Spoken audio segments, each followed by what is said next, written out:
महाराष्ट्राचा अभिमान, महाराष्ट्र दिनमा. आणि त्या पुस्तकातले अनेक संदर्भ त्यांच्या छत्रपती शिवरायांच्या पोवाड्यामध्ये आहेत. म्हणजे मेथडॉलॉजी अधिक आशय अशा दोन पद्धतीनं ते एकदम तरुणपणातच ह्या सृष्टीकडे म्हणजे समाजसृष्टीकडे ज्ञान विज्ञानाकडे पाहू लागले. म्हणजे त्यांचा जन्म झाला तो दिवस, त्या दिवसाचं असं वर्णन केलं जातं की त्याच दिवशी शनिवार वाड्याला आग लागलेली होती. याच्यामुळे शनिवार वाड्यातला आग लागण्याचा एक मुद्दा आणि इकडे त्यांचा जन्म होण्याचा मुद्दा, एका मित्राने त्यांना लग्नासाठी बोलवलेलं होतं. ही गोष्ट त्यांच्या मनाला लागली आणि ह्या जाणीव जागृतीनेच त्यांनी 1848 साली प्रथमतः शिक्षणाची व्यवस्था म्हणून मुलींसाठी शाळा भिडेवाड्यामध्ये सुरू केली. महाराष्ट्राचा अभिमान, महाराष्ट्र दिनमा. नमस्कार, मी विजय चोरमारे. महाराष्ट्र दिनमानमध्ये आपलं मनपूर्वक स्वागत आहे. महात्मा ज्योतिराव फुले यांच्या 200व्या जयंतीचं वर्ष सुरू होते. छत्रपती शिवाजी महाराजांच्या नंतर जर विचार केला तर एखाद्या व्यक्तीचा महाराष्ट्रावर आणि देशावर इतका दीर्घकालीन परिणाम असणं आणि एखाद्या व्यक्तीनं एवढा दीर्घकाळ समकालीन राहणं, रिलेव्हन्स राहणं, ही मला वाटतं फार दुर्मिळ गोष्ट आहे. आणि महात्मा ज्योतिराव फुले हे 200 वर्षानंतर सुद्धा आज महाराष्ट्राला, देशाला समकालीन वाटतात. त्यांचा आजही रिलेव्हन्स कुठल्याही पातळीवर, कुठल्याही बाबतीत कमी झालेला आहे. म्हणजे एकूण आधुनिक महाराष्ट्राच्या जडणघडणीमध्ये अत्यंत महत्वाची भूमिका कुणाची असेल तर महात्मा ज्योतिराव फुले यांची आहे. त्यांच्या 200व्या जन्मशताब्दीचं वर्ष हे महाराष्ट्रासाठी अत्यंत उत्साहानं असं साजरं करायचं वर्ष आहे. महाराष्ट्राच्या जडणघडणीकडं मागं वळून पाहायचं, काही सिंहावलोकन करायचं आणि त्या महात्मा फुलेंच्या विचाराच्या प्रकाशात पुढे वाटचाल करायचं असं हे वर्ष आहे. त्या दृष्टीने या वर्षाचं महत्व खूप आहे. तर या निमित्तानं आपण आज पहिल्यांदा भेटतोय डॉक्टर प्रकाश पवार यांना. तर डॉक्टर प्रकाश पवार हे आपल्याला माहिती आहे, राजकीय विश्लेषक म्हणून ते प्रसिद्ध आहेत. त्यानंतर एकूण राज्यशास्त्राचे अभ्यासक म्हणून राज्यशासन, समाजशास्त्र या विषयांच्या संदर्भातला त्यांचा अभ्यास दांडगा आहे. एकूण महाराष्ट्रातली जी जाती व्यवस्था आहे त्या संदर्भातलं त्यांचा अभ्यास आहे. त्यांनी त्या संदर्भात वेळोवेळी उत्तम रीतीने मांडणी केलेली आहे. तर असं एक व्यक्तिमत्व पवार सरांचं आपल्याला या राज्यशास्त्राच्या अनुषंगानं आपल्याला माहिती आहे. पण त्यांनी काही महत्वाची कामं केली आहेत. जिजाबाईंचं, छत्रपती शिवाजी महाराज मातोश्री राजमाता जिजाऊंचं चरित्र त्यांनी लिहिलेलं आहे.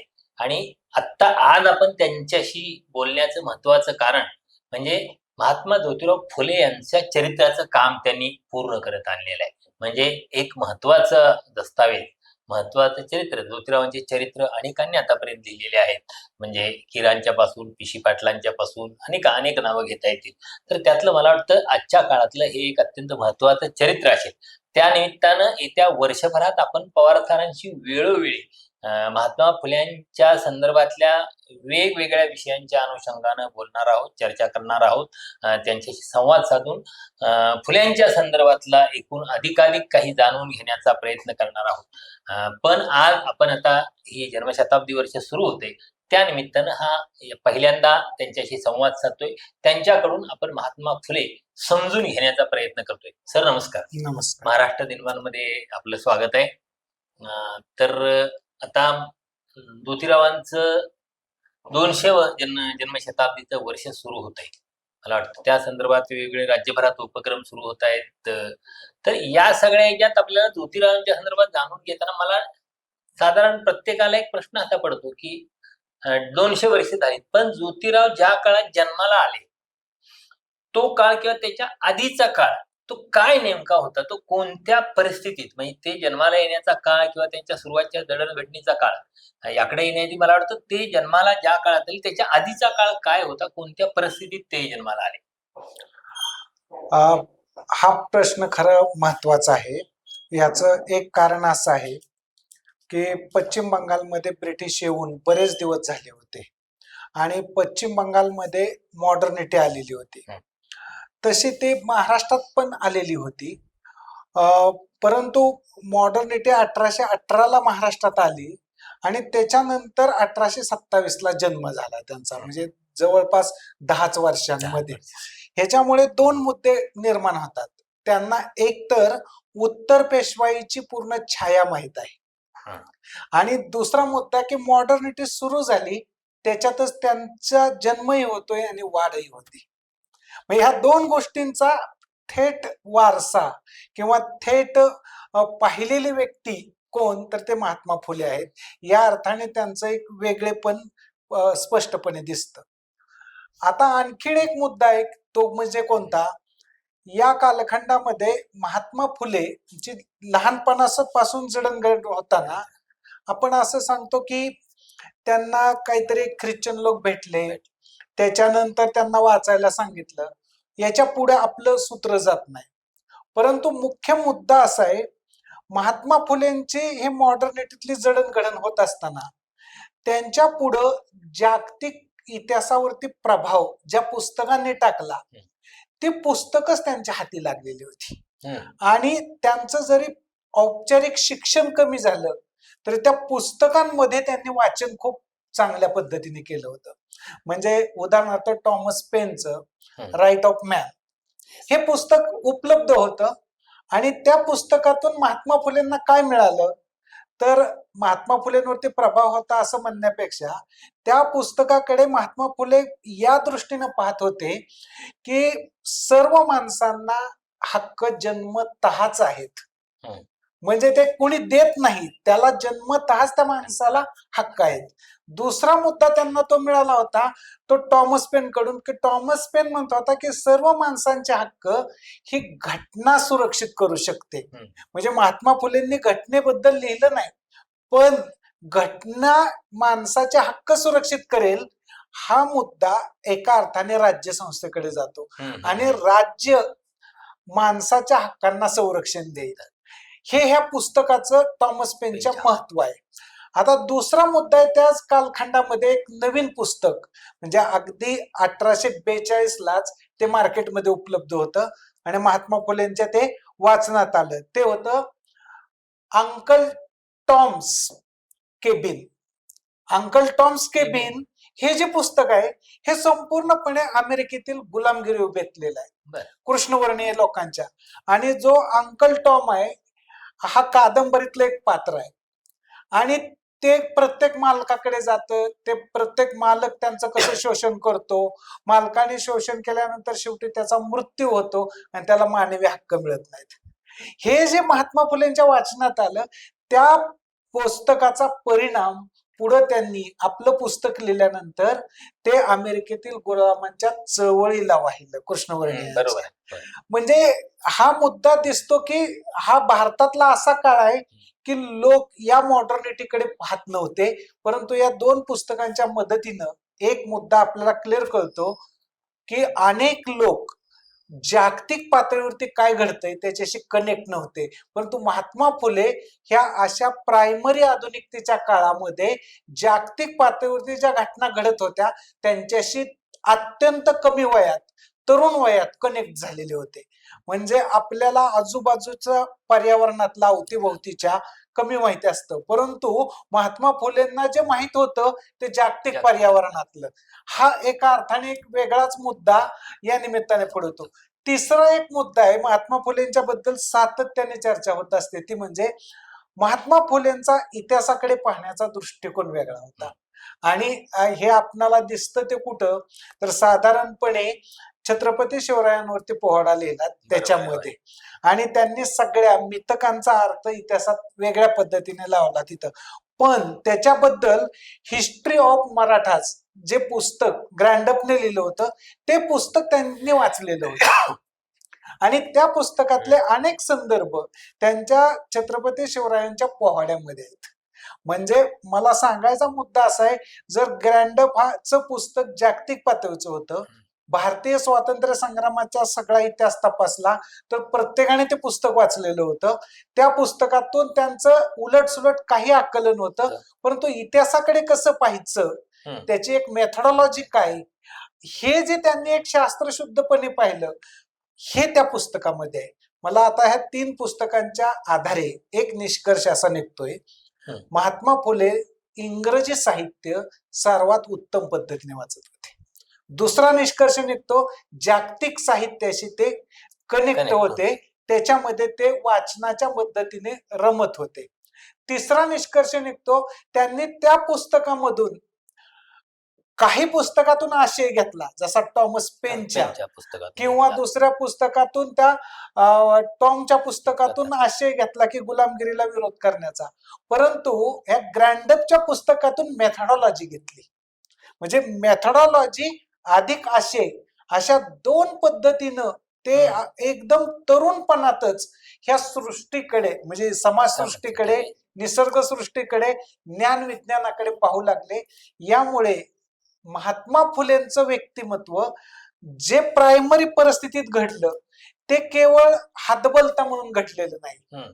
हे व्यक्तिमत्व ब्रिटिश लोक आले तर ते अन्याय करतायत अशाही परिस्थितीत घडलं नाही, तर ते कर्तेपणातून घडलेलं आहे, नव्या दृष्टीतून घडलेलं आहे. आणि ही नवी दृष्टी जशी त्यांची होती तशी स्वतःची महात्मा फुलेंची होती, स्वायत्त होती. म्हणजे त्यांच्यातून काय घ्यायचं हे त्यांनी स्वीकारलं. पण दुसरा मुद्दा त्यांच्या ह्यातला होता, उदाहरण दाखल महिलांच्या बद्दलचा. पाश्चिमात्य साहित्य हे जे आलं, ह्या सर्व साहित्यामध्ये महिलांच्या बद्दल एक सांस्कृतिक गौरव होता. महात्मा फुलेंनी गौरव कुठंच केला नाही. महात्मा फुलेंनी गौरव करण्याच्या ऐवजी महात्मा फुलेंनी महिला अन्यायात कशा आहेत, पुरुष शोषण कसं करतायत आणि त्यांना वेगळ्या संस्कृतीत कसं घेऊन जायचं याच्याबद्दल ते सर्व धर्मचिकित्सा करतात. म्हणजे याचा अर्थ असा होतो, त्यांच्या विचारामध्ये आपण असं म्हणजे स्त्रीवाद नाही म्हटलं, पण स्त्रीमुक्ती म्हटलं तर स्त्रीमुक्तीची बीज ही भारतीय उपखंडातली आहेत आणि ती युरोपपेक्षा जास्त प्रगत आहेत. या अर्थाने ही जी पश्चिम भारत होता आणि त्यातल्या त्यात महाराष्ट्र, त्याला ते वेगळाच आकार देत होते असं दिसतं. तर हा सगळा भाग आला, पण मला अनेकांना अजूनही याच्या आधीचा म्हणजे त्यांचा बालपणाचा काळ, त्यांची कौटुंबिक परिस्थिती, म्हणजे ही सगळी जडणघडण जरा त्याबद्दल मला वाटतं आपण सांगावं. म्हणजे हे थोडा पुढचा टप्पा आला आहे, त्यांनी समजून घेणं, जग समजून घेणं, साहित्याच्या माध्यमातून आपली दृष्टी विकसित करणं. पण त्याच्या आधीची बाबा त्यांचं इंग्रजी कितपत शिक्षण होतं, ते कितपत आकलन झालं, कौटुंबिक परिस्थिती काय होती, शिक्षण कोणत्या परिस्थितीत झालं, या गोष्टी मला वाटतं आपण समजून घेऊया. म्हणजे त्यांचा जन्म झाला तो दिवस, त्या दिवसाचं असं वर्णन केलं जातं की त्याच दिवशी शनिवार वाड्याला आग लागलेली होती. याच्यामुळे शनिवार वाड्यातला आग लागण्याचा एक मुद्दा आणि इकडे त्यांचा जन्म होण्याचा मुद्दा हा बालपणातला पहिला एक योगायोगाचा भाग आहे. दुसरा मुद्दा त्यांचा जो आहे, कशाचे काय होतं कारण आगीचं, तर आगीचं कारण काय स्पष्ट नाही, पण आग लागलेली होती एवढी मात्र चर्चा असते आणि अनेक पुस्तकांमध्ये आहे. आता दुसरा जो मुद्दा आहे त्यांच्या बालपणापासून पुढे गाठणारा, त्यांची आई फार लवकर म्हणजे साधारणपणे 6 महिन्याच्या आत निधन झालं. त्यांचं निधन झाल्यानंतर त्यांचं एका दाईच्या मदतीने संगोपन त्यांच्या वडिलांनी केलं. आता वडिलांनी जे संगोपन दाईच्या मदतीने केलं, त्या दाईने सुद्धा त्यांच्यावरती एक महत्वपूर्ण संस्कार केले आणि हे करत असतानाच ते जिथं राहत होते त्यांच्या जवळच एक मुन्सी नावाचे मुस्लिम व्यक्ती राहत होते. त्या मुन्सी बरोबर यांचे चांगले संबंध होते आणि मुन्शींनी यांना पुस्तकं वाचा, शाळेत मुलाला घाला आणि वडिलांनी त्यांच्या शाळेत घालण्याचा निर्णय घेतला आणि या सगळ्या पार्श्वभूमीवरती त्यांच्या शिक्षणाला सुरुवात झाली. पण महात्मा फुलेंचं जर शिक्षण झालंच तर महात्मा फुलेंनी काही शंका उपस्थित केल्या तर एक मुद्दा निर्माण होईल की आपला व्यवसाय बुडेल असं उच्चवर्णीय लोकांना वाटायला लागलं आणि परिणाम असा झाला की त्यांच्याच एका क्लर्कने म्हणजे कारकुनाने महात्मा फुलेंच्या वडिलांना सांगितलं की तुम्ही मुलाला शिकवू नका. या कानभरणीमुळे एका अर्थाने त्यांचं शिक्षण थांबवण्यात आलं. परंतु पुन्हा नव्याने कितवीला असताना हे फार कमी वयात झालं, म्हणजे पहिली दुसरीच्या दरम्यान झालं आणि तेव्हा ते गावठी शाळेत जात होते. ती काही नीट चांगली शाळाही नव्हती. परंतु नंतर दुसरा मुद्दा की त्याच मुन्शींनी महात्मा फुलेंच्या वडिलांना पुन्हा एकदा नीट समजून सांगितलं की तुम्ही मुलाला शिकवा. तेव्हा त्यांना पुन्हा शाळेत घालण्यात आलं आणि ते एकूणच काही मुलं 4थी पर्यंत शिकत आलती.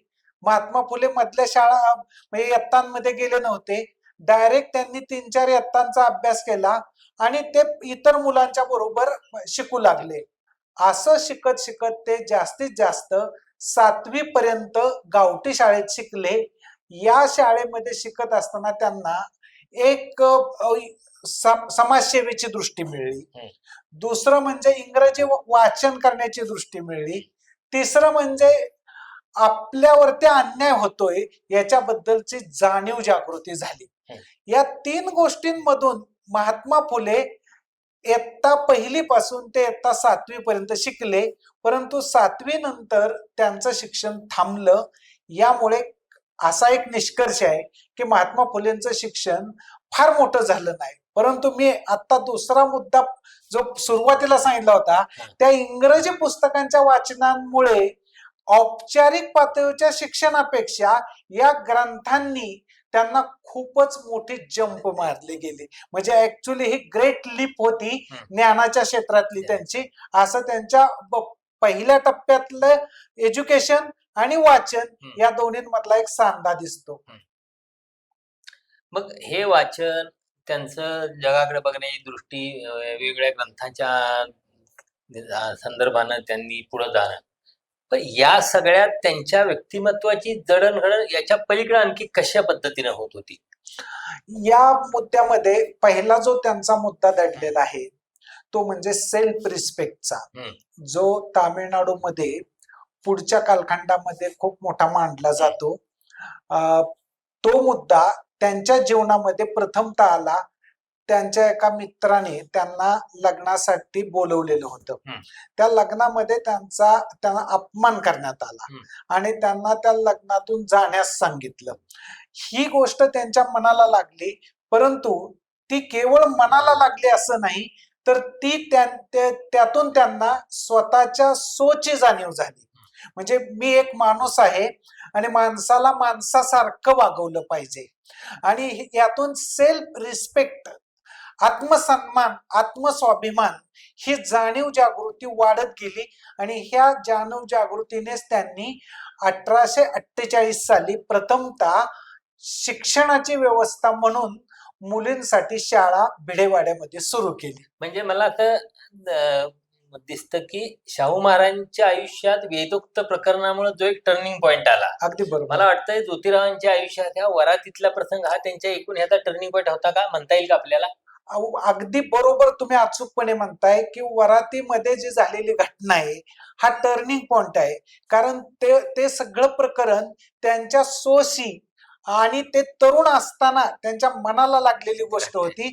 आणि त्याच टप्प्यावरती मी सांगितलं त्याप्रमाणे टॉमस पेनचं आणि पुस्तक त्यांनी राईट ऑफ मॅन वाचलेलं होतं. आणि त्याचा हा सगळा परिणाम होता की जग एका बाजूने कसं विकसित होत चाललेलं आहे आणि मला माणूस म्हणून काय मिळलं पाहिजे. म्हणजे या टर्निंग पॉइंट वरती आधारित पुढच्या घटना घडत गेल्या. या सगळ्या ह्याच्यात म्हणजे तुम्ही सुरुवातीला उल्लेख केला की ब्रिटिश आलेले होते भारतात, तिथं ब्रिटिशांचा सगळा कारभार बऱ्यापैकी सुरू झालेला होता आणि हा ज्योतिरावांचा दळणघटनीचा हा सगळा काळ होता. म्हणजे ज्योतिरावांच्या आयुष्याकडे आपण बघितलं तर 1827 ते 1890 साधारण 63 वर्षांचं आयुष्य त्यांना लाभलेलं आहे. पण या सगळ्या टप्प्यात मध्ये एक 1857 नावाचं वर्ष येतं. म्हणजे 1857चं वर्ष हे भारताच्या इतिहासातलं किंवा भारताच्या स्वातंत्र्य संग्रामातलं एक अत्यंत महत्वाचं वर्ष मानलं जातं. तर मला एक कुतूहल आहे, अनेकांना त्या संदर्भात कुतूहल असेल की आतापर्यंत त्या संदर्भात फार वाचनात कुठं आलेलं नाही किंवा त्याच्या नोंदी फारशा कुठं दिसले नाहीत की हे 1857चं बंड म्हणजे ज्योतिराव साधारण 33 वर्षाचे, म्हणजे अत्यंत त्यांच्या एका वयाच्या अशा प्रगल्भ आणि एका महत्वाच्या टप्प्यावर असताना ते बंड होतं. म्हणजे देशात हे घडत होतं स्वातंत्र्याच्या अनुषंगानं. तर त्या संदर्भानं ज्योतिरावांची काय भूमिका होती, आले कुठं?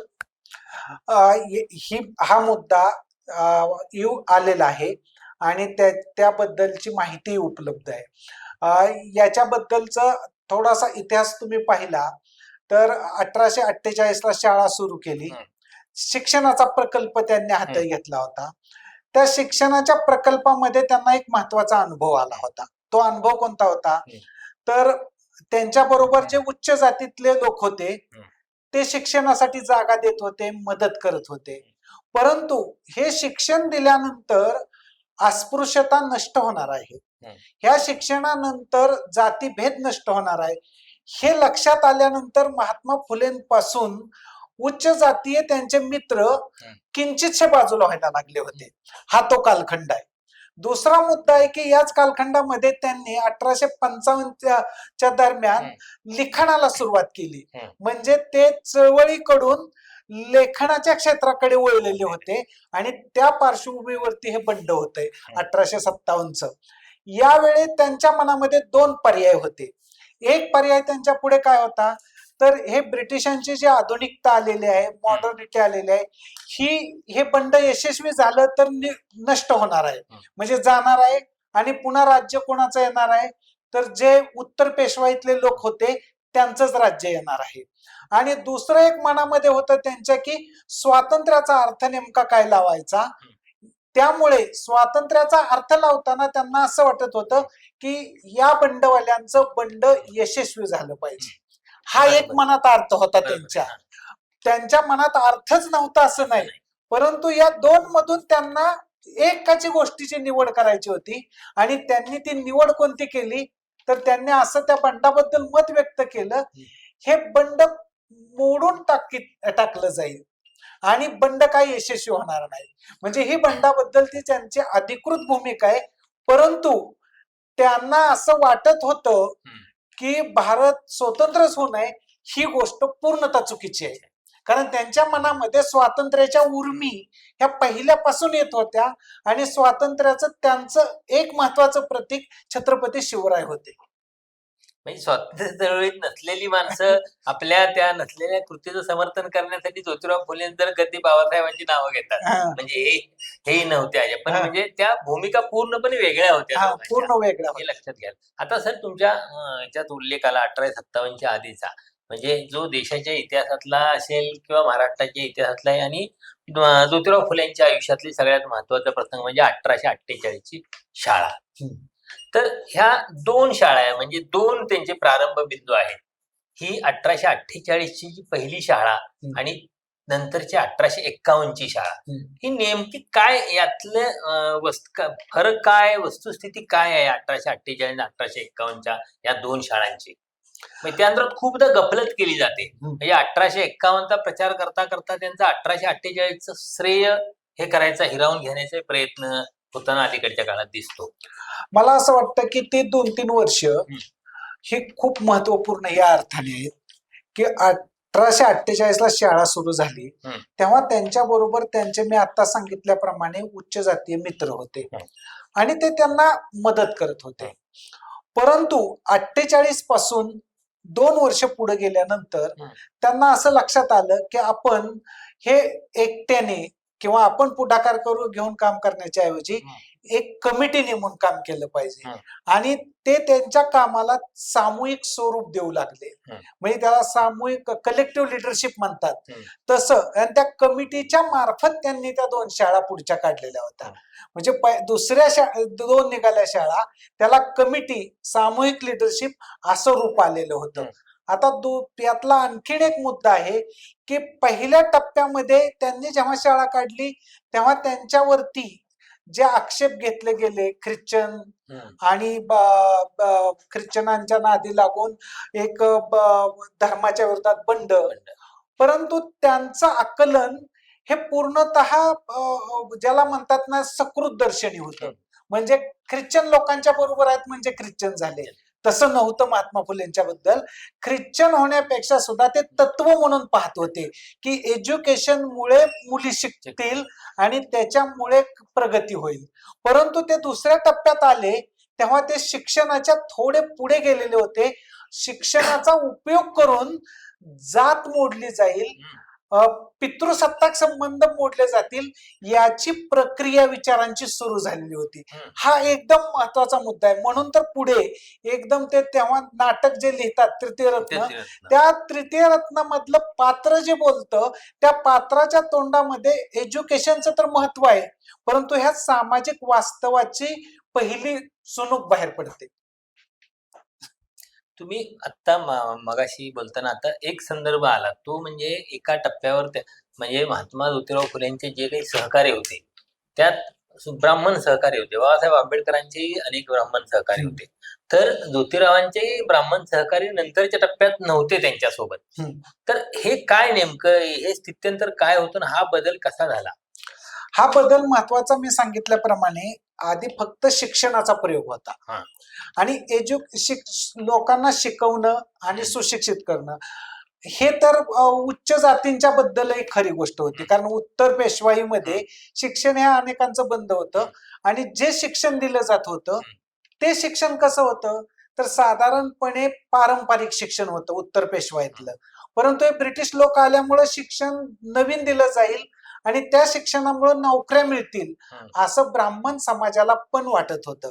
परंतु महात्मा फुलेंचा मुख्य उद्देश याच्यापेक्षा वेगळा होता आणि तो उद्देश असा होता की यातून मुख्य समस्या पितृसत्ता आणि जाती संस्था आहे, या दोन संस्थांच्या बद्दल विरोध करणं आणि त्या पार्श्वभूमीवरती उच्च जातीचे त्यांचे साथीदार थोडे अलिप्त होऊ लागले आणि तेव्हाच त्यांना ब्राह्मणेतर जातीतले अनेक साथीदार मिळाले आणि त्यांची नावं कितीतरी आहेत. म्हणजे ते तुम्ही पुन्हा यादी जर करायला गेला तर खूपच मोठी निघते. म्हणजे पूर्व आयुष्यात महात्मा ज्योतिराव फुलेंच्या ब्राह्मण साथीदार आहेत आणि त्यांच्या 55 नंतरच्या आयुष्यामध्ये जे साथीदार येतात ते ब्राह्मणेतर येतात आणि हा जो फरक झाला तर तो पितृसत्ता आणि दुसऱ्या बाजूने जाती संस्था, म्हणजे ह्या दोन्हींचं एकच नामकरण करायचं झालं तर ब्राह्मण्यवादाला पहिला विरोध ह्यातून होत होता आणि ब्राह्मण्यवादाला विरोध होत आहे म्हटल्यानंतर याच्याबद्दल आपली नेमकी भूमिका काय हे ब्राह्मण साथीदारांना त्यांच्या घेता आली नाही, परंतु महात्मा फुलेंनी ती भूमिका घेतली की आपला प्रवास ब्राह्मण्यवादाच्या विरोधातलाच आहे. हा खरा टर्निंग पॉइंट आहे आणि तो 55-57च्या दरम्यानच निर्माण होतोय. पण तुम्ही जो आधीचा प्रश्न विचारला होता 57च्या बंडाकडे ते असं का पाहतात तर ते या पार्श्वभूमीवर पाहतायत.